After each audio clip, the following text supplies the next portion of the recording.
Hello കൂട്ടുകാരെ, നമ്മൾ കുറച്ച് ദിവസം മുമ്പ് നമ്മുടെ പോളാറിനെ ബ്രീഡിങ്ങിന് ഇട്ടിരുന്നു കേട്ടോ. അപ്പോൾ അതിൻ്റെ റിസൾട്ട് എന്തായെന്ന് നമുക്കൊന്ന് ചെക്ക് ചെയ്യാം.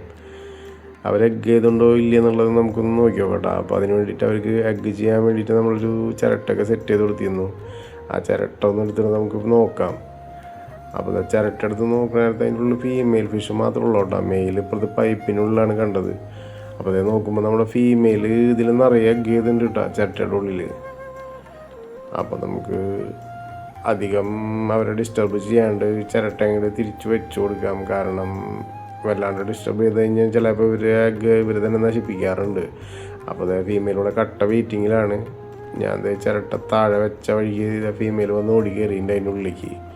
പിന്നെ ചെറിയൊരു പരിപാടിയും കൂടി ഉണ്ട്. നമുക്ക് നമ്മുടെ മെയിലിനെ ഈ പോട്ടിൽ നിന്ന് ഇനി പിടിച്ച് മാറ്റിയിടണം. കാരണം എന്ന് വെച്ച് കഴിഞ്ഞാൽ കഴിഞ്ഞ 2 ബാച്ചിൽ ഒറ്റ കുട്ടികളെ നമുക്ക് കിട്ടിയില്ല. ഇവർ തമ്മിൽ ഭയങ്കര മത്സരമായിരുന്നു എഗ് ഹാച്ചായി കുട്ടികൾ ഇറങ്ങിയതിന് ശേഷം. അപ്പോൾ നമുക്ക് ഒറ്റ കുട്ടികളെ കിട്ടിയില്ല കഴിഞ്ഞ പ്രാവശ്യം. അപ്പോൾ നമ്മുടെ മെയിലിനെ നമ്മൾ തൽക്കാലം ഒരു ഇതിലേക്ക് മാറ്റാണ്. ഇനി കുട്ടികൾ വിരിഞ്ഞിട്ട് അടുത്ത വീഡിയോയിൽ കാണിക്കാം കേട്ടോ.